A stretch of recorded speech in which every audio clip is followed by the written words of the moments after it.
আমাদের নামে যদি মামলা হয় আমরা রক্ত দিয়ে আমরা অভ্যাস আছে, কিন্তু হেরারে বিচারে পাইতেন না। সাহেব লাগা হেরে যদি জিঙ্গেন আলহামদুলিল্লাহ সুরা বালাকের শুদ্ধ করে দিতে একটা কালকে আপোষ করছে মসজিদ ভেঙে গেছে, ইধারও যদি কেউ মসজিদ করে কবিরা গুনব এইগুলা মসজিদে চারের চাই তার নিকৃষ্ট। কেন দিতে হবে?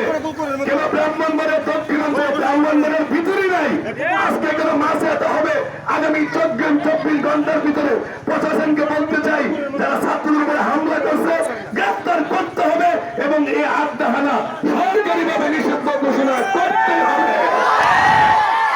আমি আরেকটা কথা বলবো, আমরা মাঠে ময়দানে ওয়াজ করি, আপনারা আমাদের ওয়াজ শুনেন, কিন্তু আজকে এই বিষয়টা আপনারা বুঝেন না, আমরা বুঝি। কোরআন হাদিস রিচার্জ করছি, 3:30 বাজে আসর আযান দেয়। এটা কই পাইছে আপনারা দেখছেন কোনদিন? জুমার নামাজের খুতবা জীবনে কোনদিন শুনছেন বাংলা পড়ে? এটা কই পাইছে? এইগুলা সমাজে ফেতনা সৃষ্টি করে। সোয়েটারে বিয়ে একটা বড় করে লম্বা একটা পাঞ্জাবি লাগাইয়া তুইটা ডেং ছড়ায় যারা হ্যাঁ বোঝা যাচ্ছে হ্যাঁ আল্লাহ বলা হয়েছে গা। পরিষ্কার কথা, লাস্ট এখানে আমার উস্তাদরা আছে, আমি চান্দ্রবাজার পড়ে গেছি।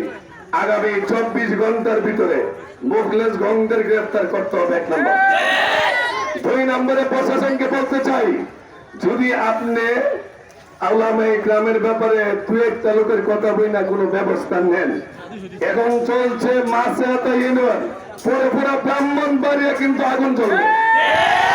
ব্রাহ্মণবাড়ি আন্দোলনের এমন জোয়ার উঠবে তখন তাদের অস্তিত্বকে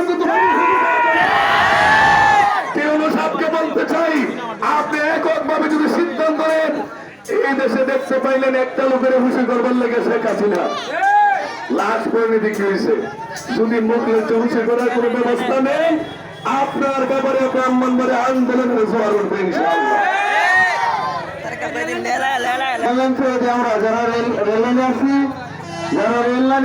আমরা রেল লাইন ছেড়ে দিই, গাড়ি আসতেছে।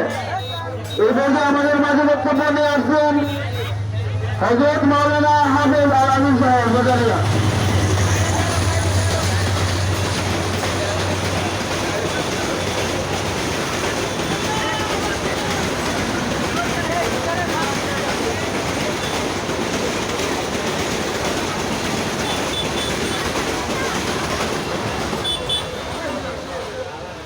আসসালামু আলাইকুম ওয়া রাহমাতুল্লাহ। প্রিয় তাওহীদি জনতা, মাঝে সমস্ত তাওহীদি জনতা